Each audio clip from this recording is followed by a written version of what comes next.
ஓம் முருகா போற்றி, கந்தா போற்றி, கடம்பா போற்றி, கதிர்வேலா போற்றி, அறுபடை வீடு கொண்ட முருகப்பெருமானே போற்றி போற்றி. என் செல்ல பிள்ளையே, இதோ உன் பிரார்த்தனை எல்லாம் நிறைவேறப் போகிறது. ஆம் செல்லமே, வரும் 10ஆம் தேதிக்குள் நிச்சயமாக நடந்துவிடும்.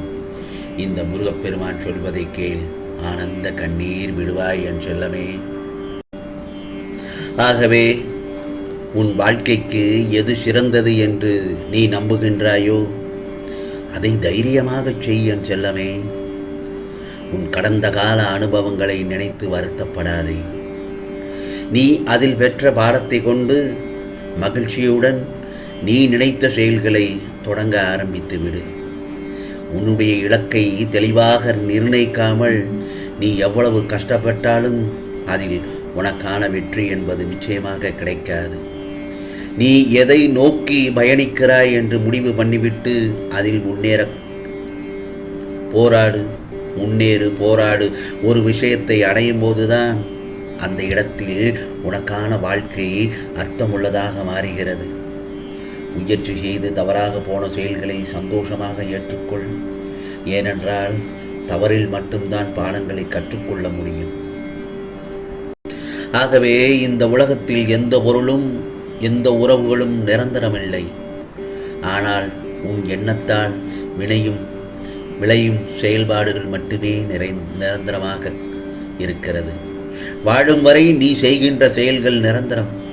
எனவே எந்த சூழ்நிலையிலும் நிதானமாக யோசித்து செயல்படும். சிற்றின்ப வாழ்க்கை உன் உடல் எண்ணத்தை ஆனந்தப்படுத்தும். சிற்றின்ப வாழ்க்கை உன் உடல் எண்ணத்தை ஆனந்தப்படுத்தும். ஆனால் பேரின்ப வாழ்க்கை உன்னையும் உன்னை சார்ந்தவர்களையும் ஆனந்தப்படுத்தும். ஆகவே பந்தம், பாசம், பணம் எல்லாம் நீ வாழும் வரை மட்டும்தான் உன்னோடு இருக்கும் என் செல்லமே. ஆனால் அன்பு, நன்றி, கருணையோடு நடந்து கொண்டால் நீ மடிந்தாலும் உனது செயல் எல்லோர் மனதிலும் வாழும்.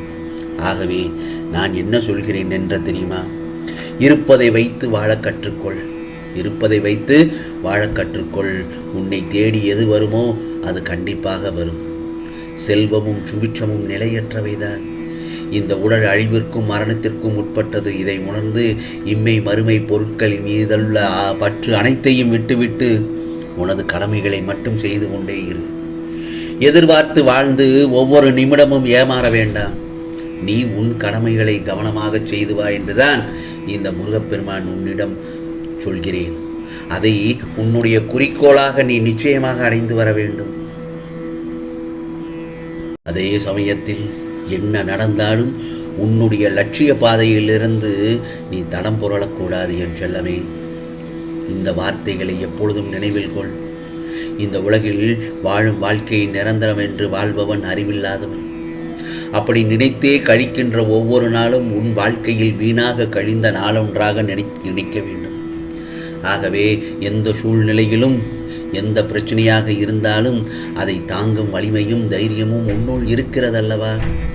உன் வாழ்க்கையில் நடக்கும் எந்த ஒரு செயலும் உனது நன்மைக்காக மட்டுமே நடக்கிறது என்று நம்பிக்கையுடன் செயல்படு. அதே நேரத்தில் சகிப்புத்தன்மைதான் ஒரு மனிதனிடம் இருக்கும் மன தைரியம். இதுவே உனக்கான பாவங்களையும் துன்பங்களையும் வெல்கிறது என் செல்லமே. வாழ்க்கையில் எந்த ஒரு மனிதனும் சகிப்புத்தன்மை இல்லாதவன் என்றால் வாழ்க்கையில் வெற்றி பெறுவது கடினம்தான். இந்த முருகப்பெருமான் மீது நம்பிக்கை வைத்து நீ அதை செயல்படு. அவசரப்படாதே. நல்லது நடக்கும், நிச்சயமாக நல்லது நடக்கும். அதே நேரத்தில் எதையும் 1க்கு 10 முறை யோசித்து செய். உன்னுடைய மனதில் ஒரு சில நேரம் தோன்றுவது இந்த உலகில் வாழ்வதை விட வீழ்வதே மேல் என்று நினைப்பாய். அது முற்றிலும் தவறு. துன்பம் வரும்போது அதை கடந்து போக தைரியமாக யோசித்து செயல்படணுமே தவிர கோழையாக எந்த ஒரு முடிவையும் எடுக்கக்கூடாது. கவலைப்படாதே. உனக்கு நல்ல நேரம் வந்துவிட்டது. தைரியமாக இரு. நீ நினைத்ததெல்லாம் நடக்கும், கேட்டதெல்லாம் கிடைக்கும். இந்த முருகப்பெருமான் நிச்சயமாக உனக்கு அருள் பாலிப்பேன். இந்த முருகப்பெருமானிடம் சரணடைந்து விட்ட ஒருவர் தனது எதிர்காலத்தை பற்றியோ தற்போதுள்ள சூழ்நிலை பற்றியோ கவலைப்படவே கூடாது. வீண் கவலை எந்த விதத்திலும் பலன் தராது. என் மீது நம்பிக்கை இல்லாமையே அது காட்டுகிறது அல்லவா? நடப்பது எல்லாம் எனது விருப்பம். நீ செய்ய வேண்டியது எல்லாம் நான் நிச்சயமாக உனக்கு நான் தருவேன் என்பது தவறான கருத்து. ஏனென்றால் உன்னுடைய கடந்த காலத்தையும் எதிர்காலத்தையும் நான் அறிவேன். ஆனால் என் செல்லப்பிள்ளைக்கு எது நன்மையோ அதை மட்டும்தானே நான் அளிப்பேன். கலங்காதே. சில வாயிற்கதவை நான் திறந்தேன். சில வாயிற்கதவை நான் திறந்தேன். உன் மனம் அதை ஏற்கவில்லை. என்னை நோக்கி நீ வேண்டுதல் செய்ய துவங்கிய நேரத்திலேயே உனக்கு பதில் தரும் வேலையை துவங்கிவிட்டேன் என்பதையும், அதனால்தான் நீ சோதனைகளை அனுபவிக்கிறாய் என்பதையும் பலமுறை அறிவுறுத்தி வைத்திருக்கிறேன் உனக்கு. இப்போது அதை மீண்டும் நினைவுபடுத்துகிறேன். கலங்க வேண்டாம், தைரியமாக இரு. வாழ்க்கையில் நீ சந்தோஷமாக வாழ வேண்டும் என்றால் 2 வழிமுறைகள் தான். அது என்ன தெரியுமா? ஒன்று, கண்டுகொள்ளாமல் சென்று விடுவது. எதையும் கண்டுகொள்ள வேண்டாம். 2வது என்ன தெரியுமா? விட்டு கொடுத்து சொல்வது. இந்த 2 மட்டும்தான் நம் வாழ்க்கையை மகிழ்ச்சியாக வைத்துக்கொள்ளும். உன் கவலைகளுக்கெல்லாம் மூல காரணம் யாரிடமும் நீ அதிக உரிமையுடன் பழகுவதுதான். ஆகவே எதிலும் சற்று இடைவெளி விட்டு பழகினால் எந்த துன்பத்திற்கும் இடமே இருக்காது. இப்போது அது அடுத்தவர்கள் உன்னை துன்புறுத்தி சந்தோஷமாக வேடிக்கை பார்க்கிறார்கள். சரி, போனது போகட்டும். இதுதான் உலகம் என்பதை தெரிந்து கொள். இனி மிக மிக கவனமாக நடந்து கொள்ள வேண்டும். அவர்கள் உன்னை கஷ்டப்படுத்துகிறார்கள் என்றால் நீயும் அவர்களை கஷ்டப்படுத்த நினைக்காதே. பிறகு அவர்களுக்கும் உனக்கும் வித்தியாசம் இல்லாமல் போய்விடும். அதற்காக உன் சுயமரியாதையை இழந்து இரு என்று இந்த முருகப்பெருமான் ஒருபொழுதும் சொல்ல மாட்டேன். உன்னிடம் எந்த தவறும் இல்லை, எனக்கு நன்றாக தெரியும். நான் என்ன சொல்கிறேன் தெரியுமா? துஷ்டனை கண்டால் தூர விலகு. அந்த இடத்தில் நீ பொறுமை காத்திரு. எந்த நட்பையும் உறவையும் என்னுடைய அனுமதியின்றி ஏற்காதே. நான் சொல்வதை சற்று கவனமாக கேள் என் செல்லமே. உன் மனது கஷ்டப்படும் போது முருகா, ஓம் முருகா போற்றி, கந்தா போற்றி, முருகனுக்கு அரோகரா என்று என்னுடைய நாமத்தை தொடர்ந்து உச்சரித்து கொண்டே இரு, சொல்லிக்கொண்டே இரு. நீ என்னை நோக்கிய பாதையில் பயணம் செய்.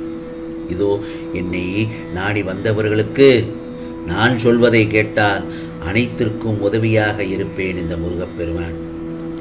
ஆகவே உனக்கான கவலையை, வீணான கவலைகளை எல்லாம் விட்டுவிடு. நம்பிக்கை காத்திரு, பொறுமை காத்து நிதானமாக செயல்படு. உனக்கானதெல்லாம் நிச்சயமாக நல்லது நடக்கும். நல்லது மட்டுமே நடக்கும். அதுவும் நன்மையாகவே இருக்கும். ஓம் முருகா சரணம். ஓம் முருகா சரணம். ஓம் முருகா சரணம்.